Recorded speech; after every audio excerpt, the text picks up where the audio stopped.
Hello my dear friends, हम आज देखते हैं प्रश्न नंबर 1.1 का प्रश्न 3, जिसमें कहा गया है कि दिए गए पूर्णांकों का एलसीएम और क्या निकालिए एचसीएफ। तो ये क्वेश्चन नंबर 3 है। क्वेश्चन नंबर 3 का जो पहला प्रश्न है उसमें दी हमको संख्या 12, 15 और 21, इसका निकालना है हमको एलसीएम और निकालना है एचसीएफ। तो सबसे पहले हम ले लेते हैं संख्या 12 को, और 12 को लेने के बाद इसका एलसीएम निकालेंगे फ्रेंड्स। तो इस रूप में निकाल सकते हैं हम डायरेक्ट कि दुई छीन 12 और दुई तिया 6 और 3 एकम 3, इस रूप में निकाल सकते हैं। या अब हमने सीख लिया है इसे निकालना, तो हम डायरेक्ट भी लिख सकते हैं 2 गुणित 2 गुणित 3। ऐसे हम निकाल लेंगे 15 का। तो 15 का निकालेंगे फ्रेंड्स, तो क्या होगा 15 का हो जाएगा 5 तिया 15। अब ऐसे निकालेंगे 21 का। तो 21 का निकालेंगे तो कितने बार विभाजित होगा ये 7 से 21। तो 7 3, तो ये होगा 7 से 21 फ्रेंड्स। ये हो गया, हमने इनको छोटे छोटे रूप में विभाजित तो कर लिया। अब हमको देखना है एचसीएफ। तो एचसीएफ लिख लेंगे एचसीएफ बराबर से। अब हमको देखने इसमें कॉमन उभयनिष्ठ कौन दिखाई दे रहा है। तो फ्रेंड्स इन तीनों में तीनों अंकों का जो विभाजित रूप है इसमें हमको दिखाई दे रहा है 3। तो जो उभयनिष्ठ दिखाई दे रहा है यही क्या हो जाएगा हमारा एचसीएफ। अब हम निकालेंगे क्या इसके बाद में एलसीएम।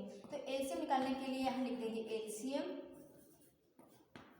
वह एलसीएम निकाल रहे हैं। तो एलसीएम अब ये लिख देंगे 2 गुणित 2 गुणित 5 लिख लेंगे, फिर गुणित करके लिख लेंगे 7। और फ्रेंड्स जो तीनों संख्या एक जैसे समान है उभयनिष्ठ, इसलिए इसको केवल एक बार लिखेंगे। तो हम लिख लेंगे इसको 3।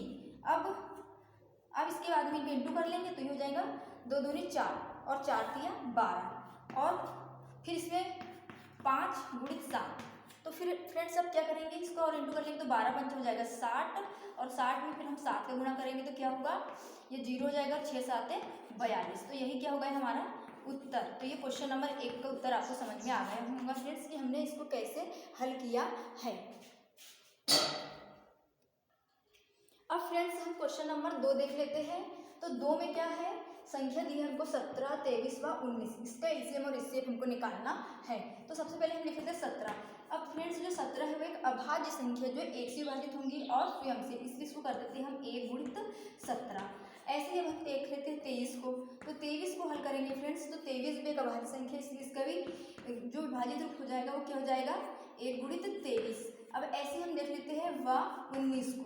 तो फ्रेंड्स 19 को भी हम लिख सकते हैं 1 गुणित 23, क्योंकि ये तीनों ही अभाज्य संख्या है। अब इसके बाद में क्या कर लेंगे, हम लिख लेंगे इसलिए एचसीएफ देखना है फ्रेंड्स, तीनों में कॉमन कौन है। तो तीनों में कॉमन जो है वो 1 है फ्रेंड्स। तो 1 हमारा क्या हो जाएगा एचसीएफ।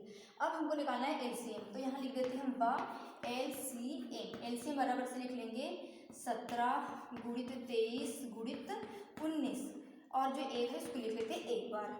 अब इनका इंटू करेंगे तो फ्रेंड्स इसका आंसर क्या हो जाएगा, जब हम इन तीनों संख्याओं का आपस में इंटू करेंगे, ये 1 का इंटू करेंगे तो ये हो जाएगा जैसे का वैसे, फिर इन संख्याओं का इंटू करेंगे तो कितना आंसर हो जाएगा 11,339 फ्रेंड्स। यही हमारा क्वेश्चन नंबर 2 का हो गया आंसर। अब हम देखेंगे friends question number 3। Question number 3 में क्या दिया है फ्रेंड्स, संख्या 8, 9 और 25। तो सबसे पहले हम लेते हैं 8, और 8 को फ्रेंड्स हम ऐसे लिख सकते हैं कि 2 गुणित 2 गुणित 2, क्योंकि 2 दूनी 4 और 4 दूनी 8। ऐसे ही हम लेते हैं 9। 9 को फ्रेंड्स हम ऐसे लिख सकते हैं कि 3 गुणित 3, क्योंकि 3 3 9।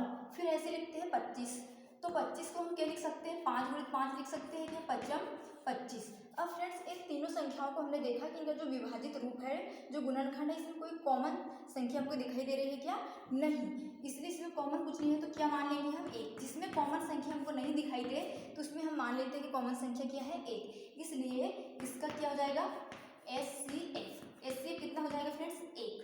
अब निकालना है हमको एलसीएम। तो यहाँ लिख लेंगे एलसीएम, और बराबर से हम लिख लेते हैं क्या 2 गुणित 2 गुणित 2 गुणित 3 गुणित 3 गुणित 5 गुणित 5, इतना लिख लिया फ्रेंड्स। अब उसके बाद में जो 1 है उसको लिख लेंगे एक बार। अब इनका इंटू कर लेंगे तो क्या हो जाएगा 2 दूनी 4, 4 दूनी 8, फिर इंटू करेंगे तो 3 3 9, फिर इंटू कर लेंगे तो 5 25, फिर इनका इंटू करेंगे फ्रेंड्स हम, तो इसका आंसर कितना आ जाएगा 1800।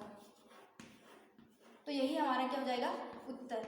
इन तीनों संख्या का आपस में इंटू करेंगे तो आंसर कितना आएगा 1800, यही हमारा उत्तर। तो फ्रेंड्स आपको प्रश्न 3 के तीनों प्रश्न आपको बहुत अच्छे समझ में आ गए होंगे, और आप एलसीएम और एचसीएफ निकालना समझ गए होंगे।